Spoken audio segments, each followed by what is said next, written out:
Kita pengen meluruskan sejarah, malah Marzuki diarani memecah belah, repot, ini repot. Imigran itu di sini kurang punya lahan, paling jadi buru-buru di perkebunan, di perusahaan. Lah mereka yang belum punya lahan, paling enak ya nempel nanggone penguasa. Penguasa zaman itu londo. Perjuangan kemerdekaan itu sangat berat menghadapi napa niku jenenge. Mboten bangsa sendiri, mereka bangsa keturunan, tapi agamane podo dan baca kitab fikih yang sama. Hanya misi kebangsaannya beda. Dan menurut Mbah Hashim, perjuangan bangsa ini merebut kemerdekaan itu bagian dari jihad. Mempertahankan kemerdekaan di 10 November itu bagian dari jihad. Hukumnya wajib. Dihilangkannya makam oleh Wahabi ketika itu, saya menduga itu masukan dari Yahudi untuk menghilangkan bukti sejarah Islam. Lalu ratusan tahun berikutnya Yahudi akan membuat narasi Islam itu fiktif. Monggo dipun ikuti, ampun ngelamun. Kiai-kiai mendirikan NU dengan 3 amanat besar: ukhuwah Islamiyah, ukhuwah Basyariyah, ukhuwah Wataniyah. Ada amanat menyangkut bagaimana menjaga, menyelamatkan negara dari penjajahan asing, amanat ikhtiar maksimal jihad, memerdekakan negara, melepaskan Indonesia dari penjajah, itu amanat wataniyah, misi kebangsaan. Makanya gak ono wong NU pro Belanda itu gak ono. Gak ono kiai-kiai NU jadi mufti lalu di SK oleh Belanda itu gak ada. Dilantik oleh Belanda itu ada. Nggak ada. Justru yang ada itu yang sering nuduh NU PKI, yang sering nuduh NU monyet, tapi ulama mereka bersekongkol dengan Belanda. Jadi mufti di Batavia yang meng-SK, yang melantik juga Belanda. Warga NU jangan gampang salah paham. Warga NU ojo bodoh-bodoh, kadang diulak-walik. Ulama-ulama kita yang memperjuangkan NKRI dituduh sebagai PKI yang mengkhianati NKRI. Sementara mereka yang dulu bersekongkol dengan Belanda sekarang pun kadang mengkafirkan Pancasila, tapi begitu fasihnya mereka menuduh kita sebagai PKI. Wis jarno ae. Paham nggih? Tapi ojo salah paham. Terus lek dilurus nih ojo malah nesu. Kita pengen meluruskan sejarah, malah Marzuki diarani memecah belah, repot, ini repot. NU berdiri dengan 3 misi, 3 amanah. Pertama amanah wataniyah, misi kebangsaan yang saat itu dijajah Belanda, dijajah orang asing. Ulama-ulama kepingin melepaskan diri dari penjajah, karena bagi ulama-ulama yang mereka rata-rata orang nasionalis, mereka rata-rata orang Nusantara, orang pribumi, bukan keturunan Cina, bukan keturunan Eropa, bukan keturunan mana-mana, memang asli pribumi. Bagi mereka memerdekakan negara itu penting. Mereka Islam Ahlus Sunnah wal Jamaah. Sementara kalau dikuasai Belanda, Belanda Kristen.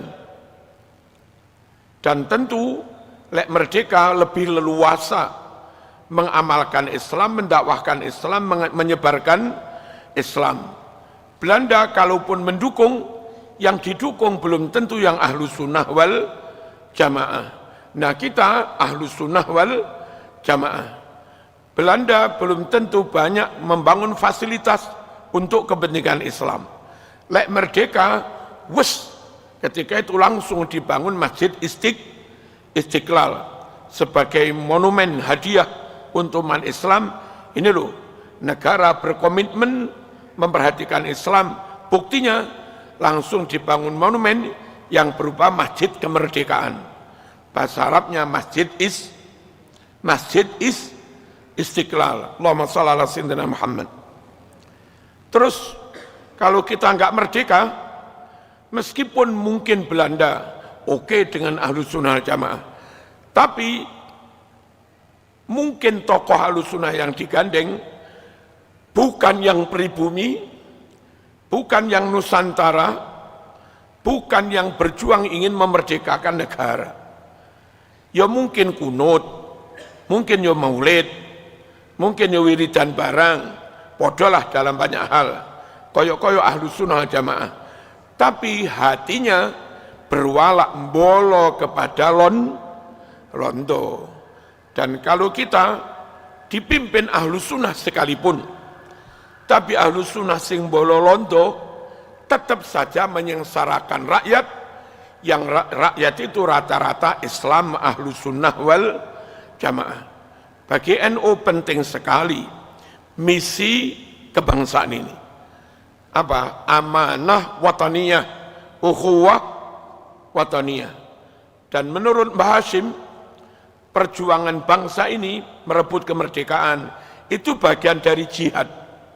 Mempertahankan kemerdekaan di 10 November itu bagian dari jihad. Hukumnya wajib.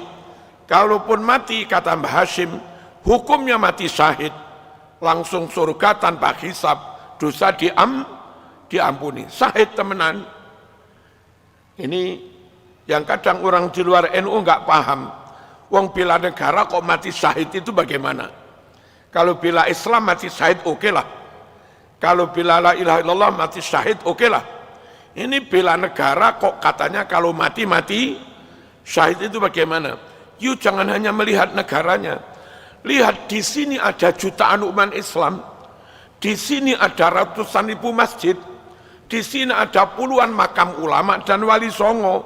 Di sini ada ribuan pesantren. Di sini ada ribuan TPQ, majelis taklim. Sungguh menjaga Indonesia sejatinya menjaga semua aset Islam itu. Paham tuh? Nah, karena menjaga Indonesia itu sejatinya menjaga Islam, menjaga aset Islam, tentu menurut NU itu namanya juga jihad fi sabilillah. Kalaupun mati namanya yo mati syahid. Paham betul nih? Misi pertama ini paham ya? Didirikannya NU dengan misi amanah wataniyah, amanah kebangsaan. Allahumma shalli ala sayyidina Muhammad. Yang kedua, ukhuwah Islamiyah, amanah diniyah, misi amanah menjaga agama, dan utamanya mayoritas Ahlus Sunnah wal Jamaah. Kenapa harus dijaga? Kata Mbah Hashim dalam kitab Risalah Ahli Sunnah wal Jamaah, juga yang lain-lain. Dahulu Indonesia itu secara umum Ahlus Sunnah wal Jamaah. Jarang ada kelompok aliran lain itu. Memang warisannya wali songo. Fikihnya derek madhab Syafi'i, kata Mbah Hashim. Lalu akidahnya derek Imam Asy'ari atau Maturidi, kata Mbah Hashim. Thariqahnya dari Imam Junaid al-Baghdadi nurun kepada Syekh Abdul Qadir al-Jilani, Imam Abil Hasan Asyadzili. Tasawufnya derek Ghazali. Indonesia itu dari dulu seperti itu. Jawa, Nusantara dari dulu seperti itu. Lalu 200-an tahun yang lalu ketika Saudi ada gejolak pemberontakan kaum Wahabi, terus di mana-mana ada gejolak di Timur Tengah, maka menyebarnya Wahabi di Saudi karena ada banyak santri dikirim ke sana, ada jamaah haji dikirim ke sana, umroh, pulang 1-2 kena pengaruh Wahabi itu. Lalu dulu di Sumatera Barat muncul golongan Wahabi, terjadilah perang Padri. Paham ya? Terus di titik-titik tertentu mulai ada maaf Syiah. Di titik tertentu mulai menyebar Ahmadiyah, macam-macam. Nah, kiai-kiai merasa sangat perlu Joko Indonesia yang dari dulu Ahlus Sunnah wal Jamaah mulai kemasukan ngeten iki. Berdirinya NU dalam rangka menjaga supaya Indonesia mayoritas tetap Ahlus Sunnah wal Jamaah. Sakit dipahami nggih? Itu namanya misi diniyah, amanah diniyah atau ukhuwah Islamiyah. Allahumma shalli ala sayyidina Muhammad. Dulu Saudi setelah dikuasai Wahabi itu punya keinginan Wahabisasi. Imam-imam di Masjidil Haram full Wahabi. Nah, ziarah dilarang, makam-makam digusur, bahkan makam Nabi pun terancam bakal digusur.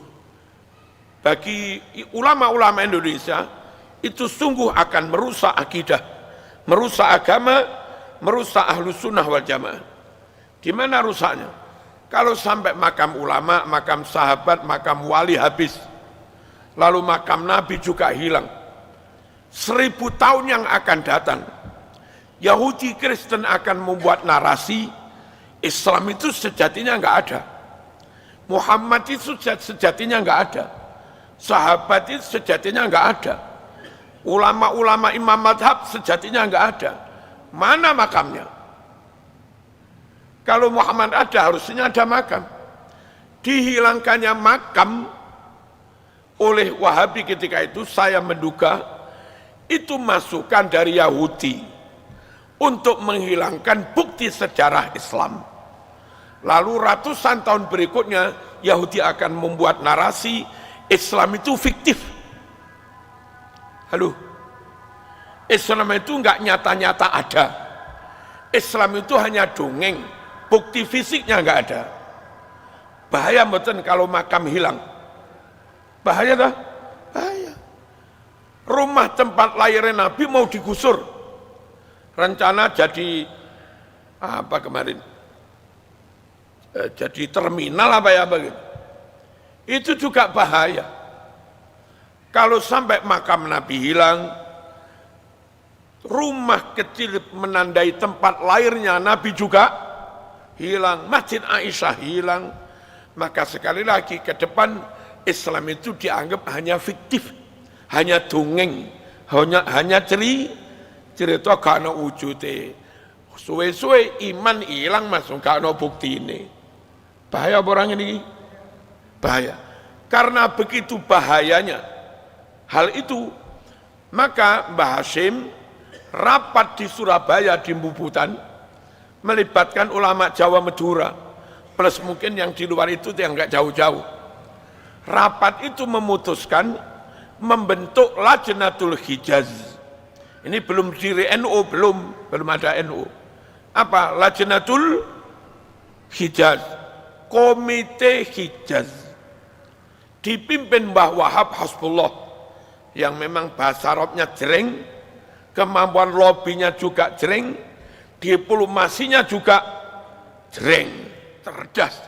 Niku Mbah Wahab Hasbullah ngelobi Raja Saudi supaya imam di Masjidil Haram jangan full Wahabi.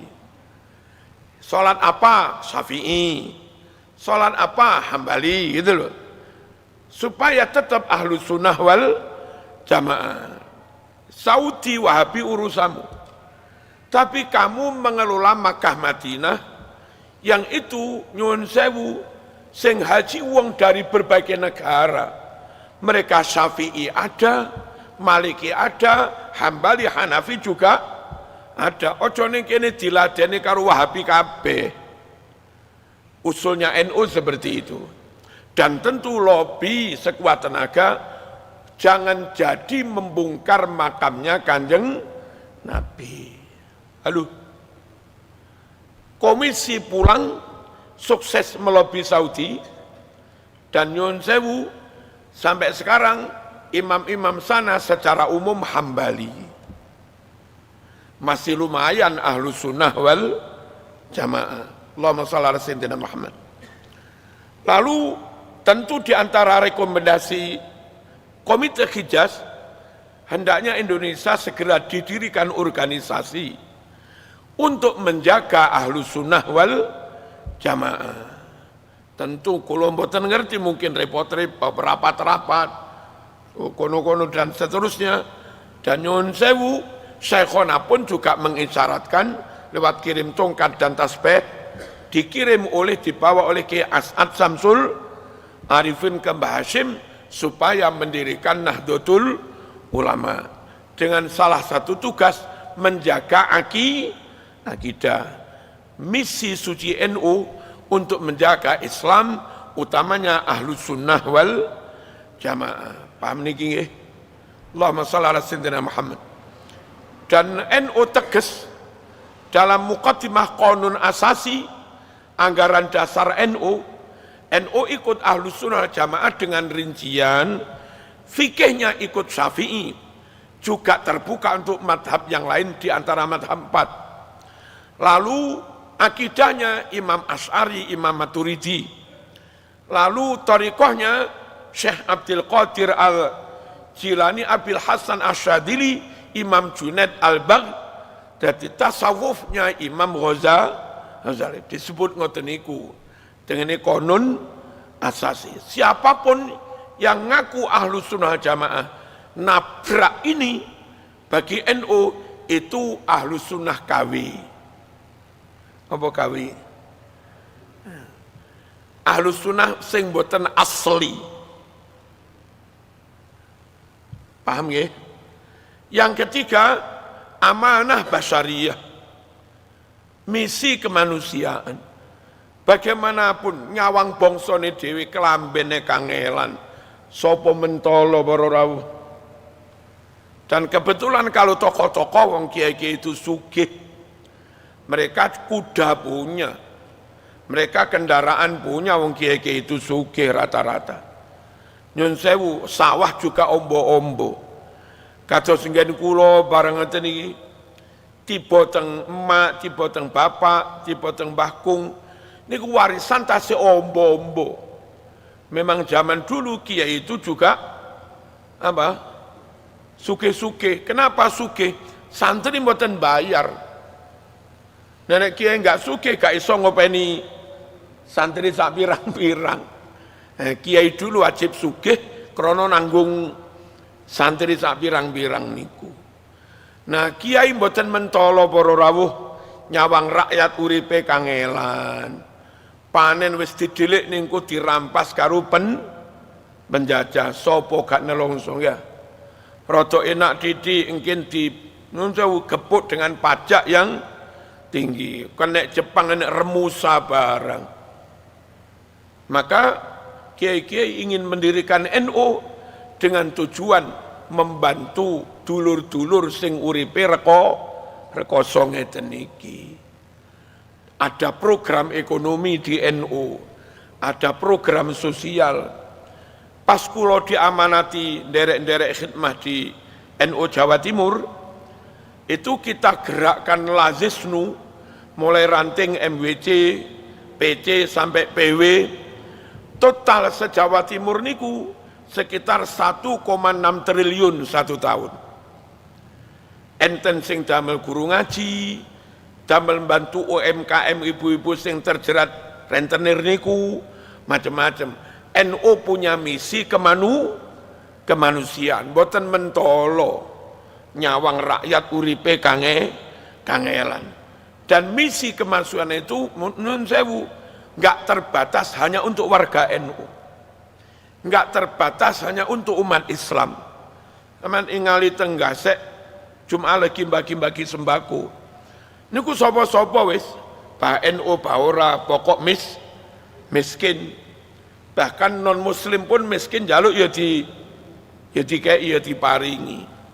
Dek kapan niku wonten ibu kalih putrane sekolah teng SMP Muhammadiyah, gadah tanggungan apa ngoten karena mboten saged bayar, kan mboten saged ujian toh.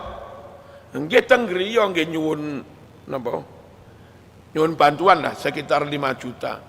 Terus misi kemanusiaan itu murni kemanusiaan. Apapun agamanya, apapun alirannya. NU ngoten niku para rawuh. Allahumma shalli ala sayyidina Muhammad. Pun kula wangsuli misi yang pertama. Napa? Misi kebangsaan. Zaman itu sudah ada SI. Zaman itu sudah ada Muhammadiyah yang sama-sama gerakan nasional mengupayakan supaya gerakan menuju merdeka itu lebih masif, mulai Sabang sampai Merauke. Harus ada organisasi yang sifatnya nasional. Kalau hanya nyuwun sewu perkumpulan orang Jawa, nggak bisa memperjuangkan yang ada di Aceh. Nah, kenapa ada Muhammadiyah, terus ada SI, masih harus ada NU? Kita tahu Muhammadiyah banyak di kota-kota, banyak merambah di kalangan masyarakat priayi, Islam priayi. Nah, sementara yang desa-desa petani ini jumlahnya lebih banyak, yang mereka selamatan, genduren, nyekar, ziarah kubur, mendak, satunggalane. Siapa yang ngeramut mereka? Siapa yang ngayomi mereka? Siapa yang membantu mereka? Maka NU perlu berdiri untuk nyuwun sewu, apa kok merambah nih? Ibarat dagang, pangsa pasarnya ini Muhammadiyah, yang pangsa pasar ini belum digarap. Nah, perlu berdiri NU untuk mengajak mereka, mengedukasi mereka, mendidik mereka, mendakwai mereka, memberi taklim kepada mereka, dan tetap saja gerakan nasional menuju Indonesia merdeka. Sehingga kalau sebelum itu gaung kemerdekaan itu masih di kota-kota, dengan adanya NU, gaung ingin merdeka nyampe ke pelosok-pelosok. Niki perlu berdiri NU ngoten niku, sehingga lebih masif. Ada Bung Tomo, terus ada Muhammadiyah, ada Syarikat Islam SI, terus tambah ada NU, Nahdlatul Ulama. Allahumma shalli ala sayyidina Muhammad. Nah, kadang NU niku dibuat repot.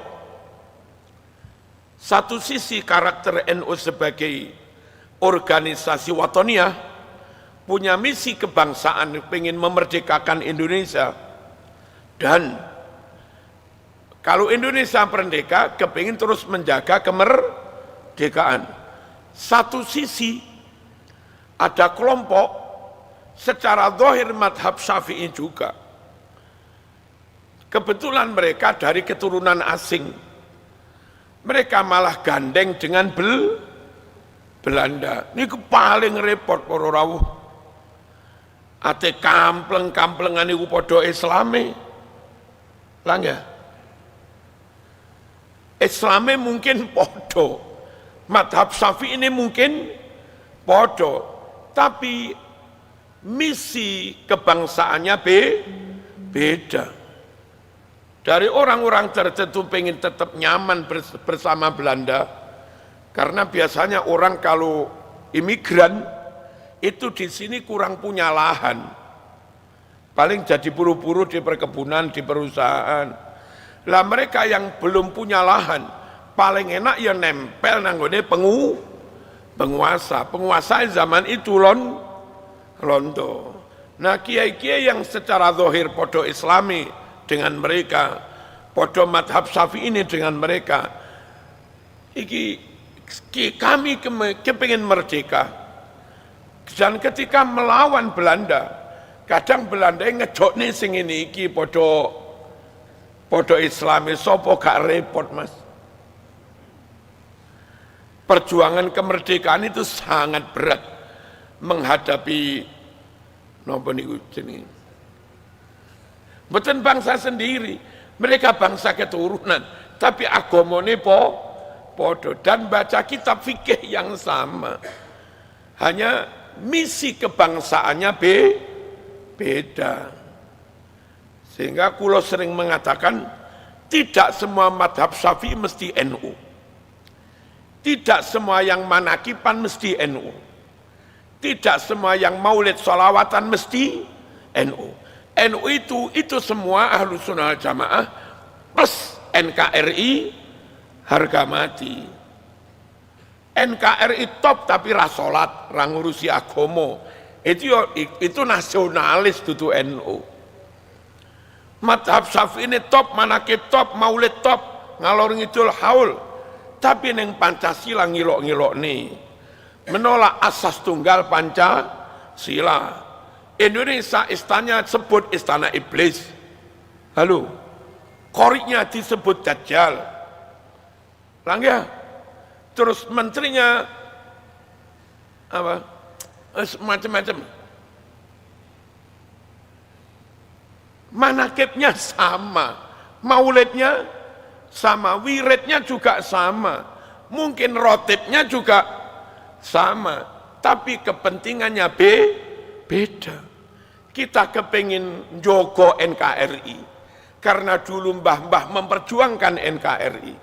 Lah mereka mbah-mbahnya dulu bololondo, sekarang juga mereka sering dor ngeritik Pancasila, ngilok-ngilok nih NKRI. Sampai dari mereka ceramah Islam Nusantara, Islam sesat. Itu dari keturunan imigran itu tadi. Islam Nusantara kafir. Sing ceramah niku dari keturunan imigran. Padahal mereka tahu kalau mereka madhab Syafi'i, kiai-kiai di Indonesia juga madhab Syafi'i. Kalau mereka Asy'ariyah, mereka juga tahu kiai-kiai Indonesia juga Asy'ariyah. Kenapa dikafirkan? Kita melawan Belanda, lah mereka dulu rangkulan dengan Belanda. Kita bela NKRI, mereka punya maaf, tugas ngeruweti di NKRI. Nah mohon warga ojo bingung, warga ojo salah paham. Dan kalau kita menyuarakan begini, ini dalam rangka menegesi NU iku ngene iki lho. Perkara sampean enggak ngene urusamu. Tapi jangan ganggu kami menjelaskan kepada umat NU ngene iki. Paham? Allahumma shalli ala sayyidina Muhammad.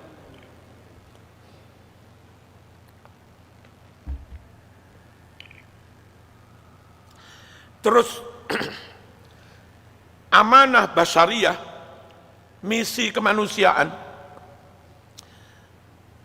Karena ada amanah basyariyah, misi kemanusiaan itu, maka dakwah ketika berhadapan dengan tradisi budaya, NU hati-hati banget. Jangan sampai misi dakwah, amanah diniyah, itu tubrukan benturan dengan amanah basyariyah. Wong bojone mati ndadak, wong tuane mati ndadak, tas guyon macem-macem lho. Wingi ya turu bareng, moro-moro mati baru rauh. Betapa terpukulnya, betapa kesepiannya. Bengi jam 8, jam 9, jam 10 ngomong nang ini bayi-bayi sing sik yatim-yatim kuwi. TK, SD nak-nak ngene iki wingi sik karo bapakmu nak. Saiki bapakmu wis. Ngene apa nggih? Rasa kesepian, ketakutan. Perlu apa enggak ada tonggo siji loro sampai 10 jogo neng emper melekan. Cek gak nemen-nemen sumpeke lho. Kan perlu tuh niku. Perlu untuk mengurangi stres niki. Melekan kita terima. Tapi gaplene niku lho sing akhirnya oleh kiai-kiai melekane lanjut, ombene diganti kopi, Paham gitu? Nginjoko ben kuat melek rokok ae. Ya makruh tapi enggak sampai haram ngoten lho. Halo. Diilangi sama sekali juga sulit. Sore pada isya awal tahlilan. Biar tahlilan enggak langsung mulai prung. Si ono siji lurus sing melekan. Budaya tradisi melekan lanjut. Tapi hanya 1-2 poin sing nabrak syariat ini mawon sing perlu diilangi. NU mboten purun melekan rano dalile haram. Orang ngono kuwi NU. Wong melekan kok haram iku lapo? Alus para rawuh. Mbah Darhal Watu Congor, Magelang. Terus Tegalrejo, Mbah Khudori, saniki Gus Yusuf.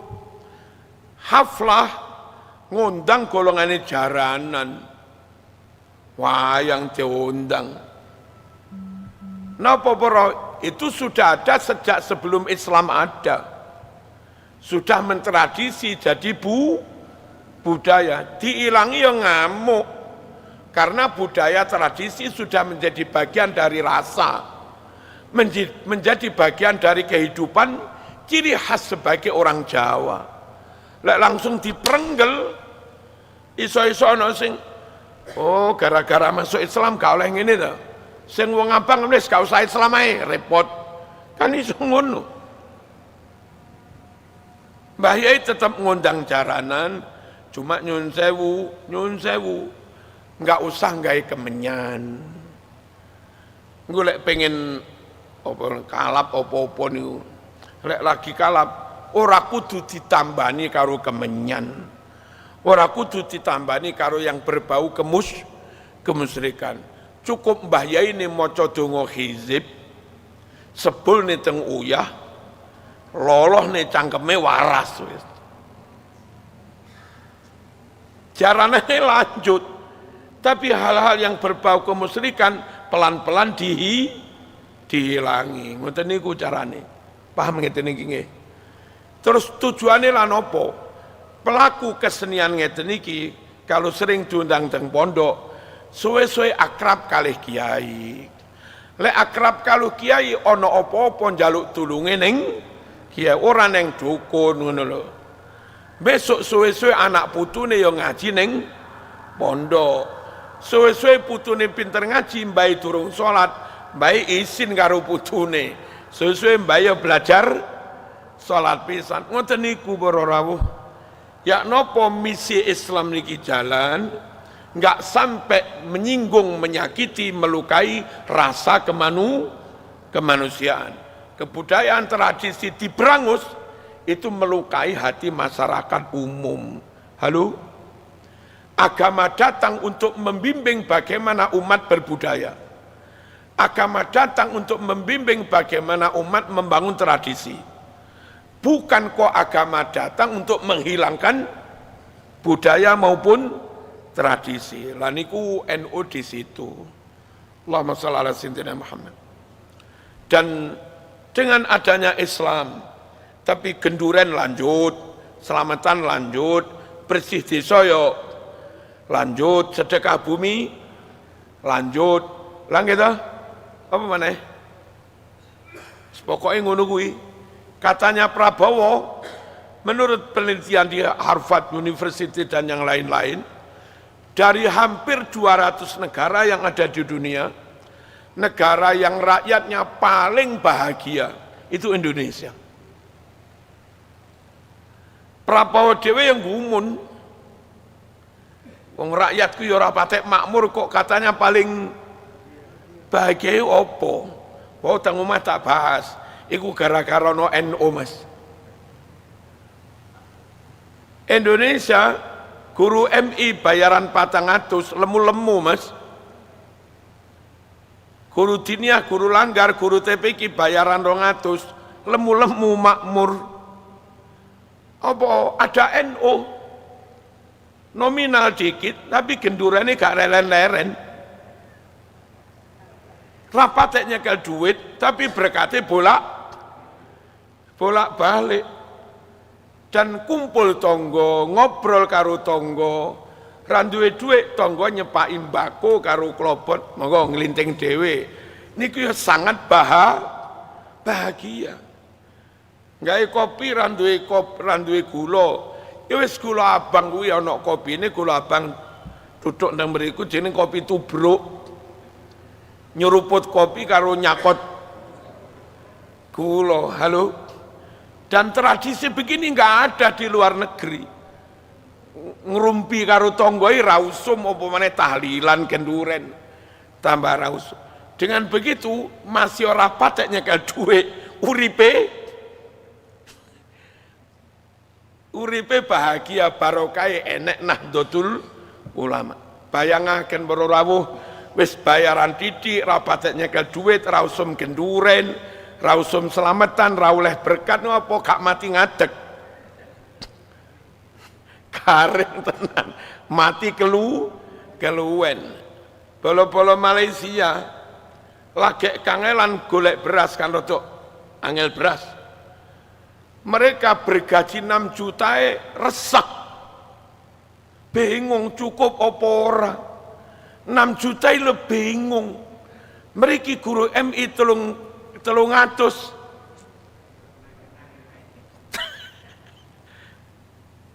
Teng desa-desa guru langgar nyemai Quran. Mungkin entek muridé wis sampai surat Yusuf diselameti. Enek muridé apal surat Ar-Rahman ya diselameti, dibancai loh. Mungkin enek muridé hatam 30 juz ya dibancai. Dan untuk ustadz khusus istimewa sego saember ingkung siji ya ora. Anten duit gak patek nyekel Mas, tapi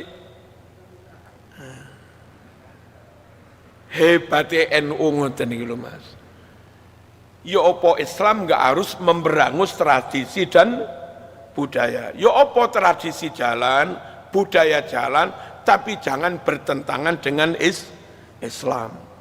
Sampai-sampai nyun sewu main kuda lumping di lingkungan santri. Niki mirip-mirip kuda lumping.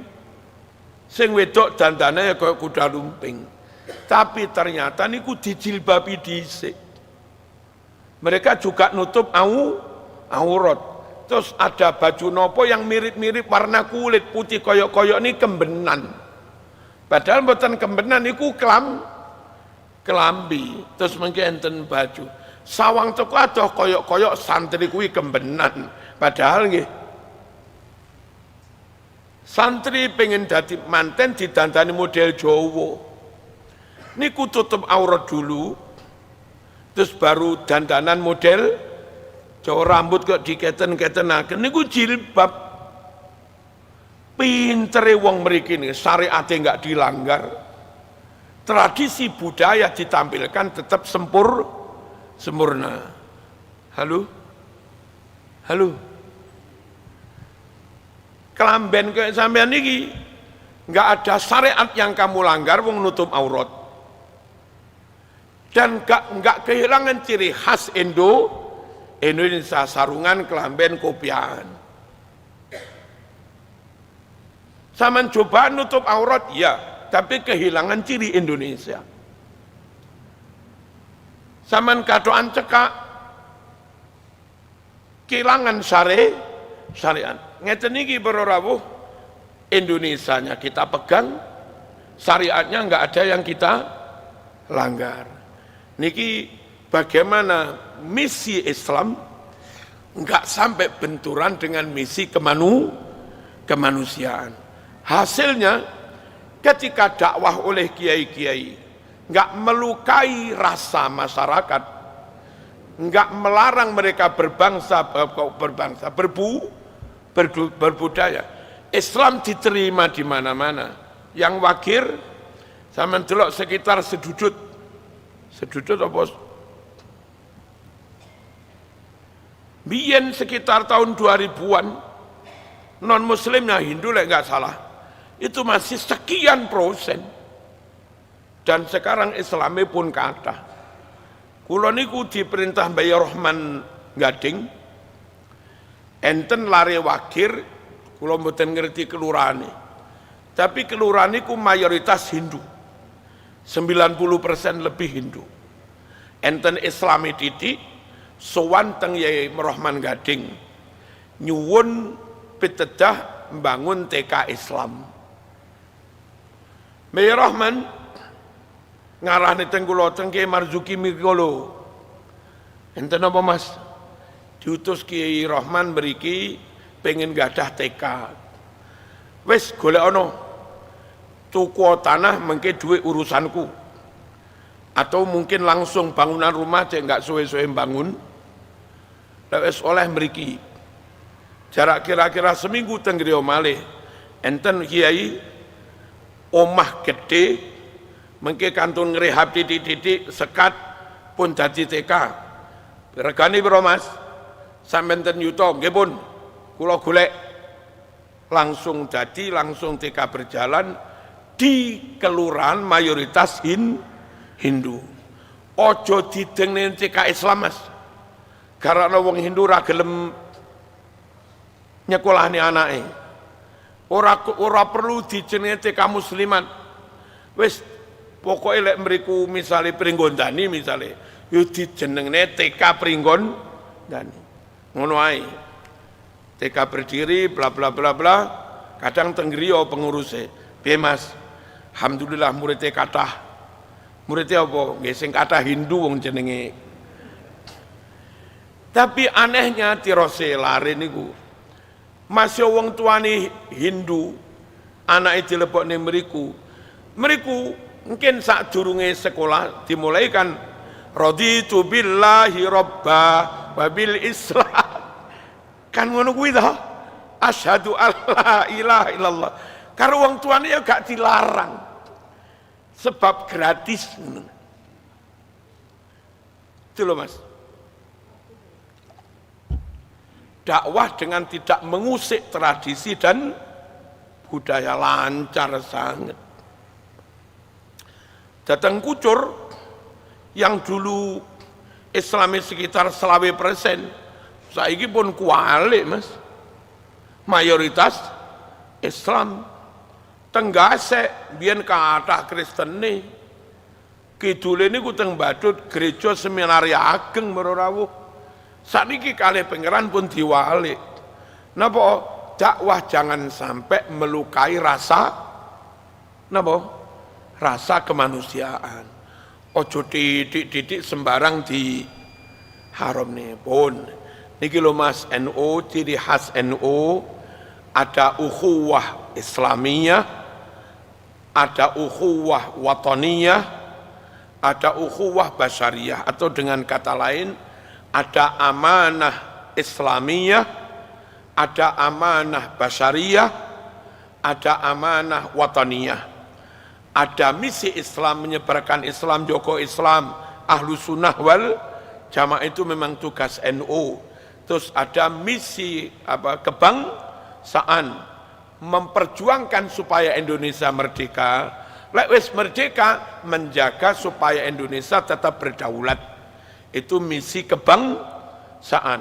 Lalu ada amanah basyariyah, piye carane nyun sewu rakyat juga menikmati kemakmuran, piye carane rakyat juga bahagia, piye carane rakyat didakwai tapi enggak sampai loro hati. Nah, seterusnya NU tetap ngoten niku. Nyun sewu mengupayakan ekonomi boleh, sampai misalnya garap tambang juga boleh, tapi full benar-benar untuk kepentingan rakyat, untuk kepentingan umat. Misalnya NU Muhammadiyah estu pun oleh keuntungan dari tambang 1 tahun 2 triliun misalnya, monggo pun langsung semua sekolah ma'arif bagi yang miskin gratis semua. Semua kampus NU bagi yang miskin gratis semua. NU mendirikan bank-bank untuk fakir miskin, untuk siapapun, serepes pun nggak ditarik bunga satu galane. Jadi kalaupun dapat akses dana dari negara, ojo gawe pribadi, ojo mung gawe pengurus, ojo mung digawe organisasi sasi, tapi langsung nyentuh ke umat, dirasakan umat. NU namun sekedar jadi jembatan mawon. Wong jenenge misi kemanusiaan, bukan misi pengurus.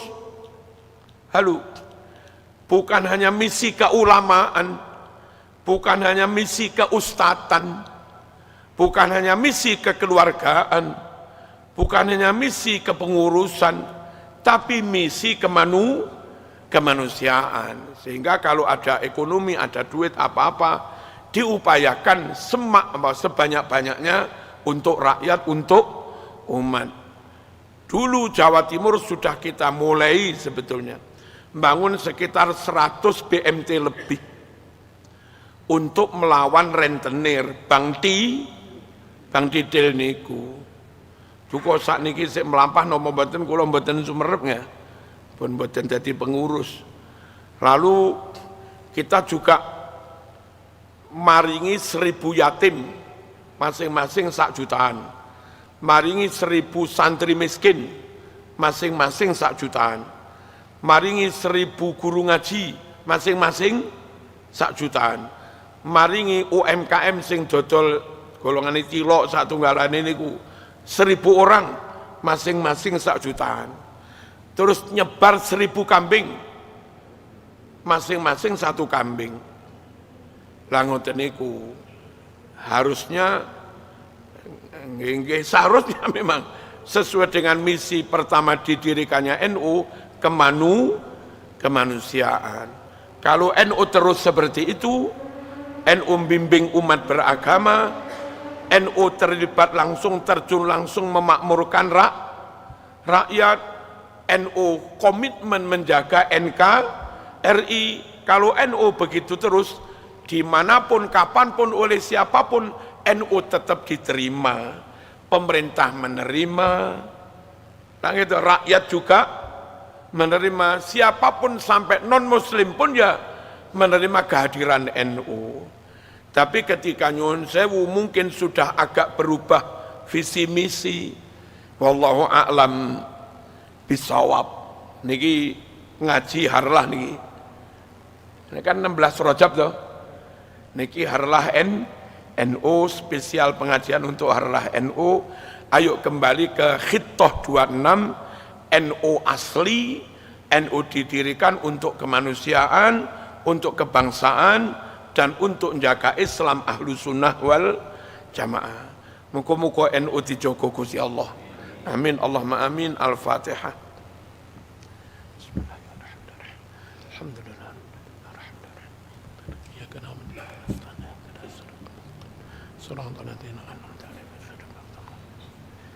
Niki enten napa nggih? Kita membahas NU. Lalu NU itu 1926, khitahnya juga khitah 26. Pas kula mengakhiri ngaji ini, kula buka niki plus pas, pas kula buka 1926. NU itu berdiri 1926. Kula mandek ngaji wau, mboten nyejo pas jam 19